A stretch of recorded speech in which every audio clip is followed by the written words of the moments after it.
Hey everyone, so I've pulled a card for you all out there today asking what message do the cards have for you today? And the Knight of Swords came through.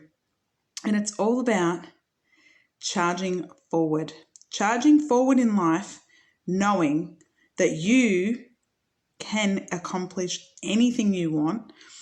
But not only that, you can also move through anything that comes at you in life as well. You know, you can move through swiftly and smoothly by using your sword to cut through any debris that are in the way of what you want. There's also the owl in the card, which signifies the wisdom that you have within you, right?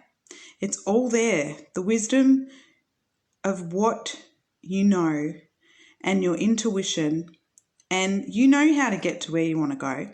And listening clairaudiently to that inner guidance, that little voice in your head that says, come on, you can do this, you've got this, you know what to do. And it gives you all the answers.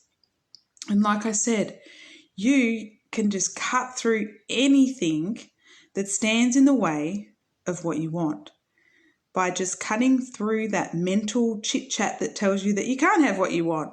Use that sword, like the knight, charging forward, right? You've got the power. So let me know if this resonates. Make sure you like it so I know that you want more readings like this. Subscribe, hit the bell notification so you're notified of all the readings that I do and the videos. Alrighty, see you all soon. Bye.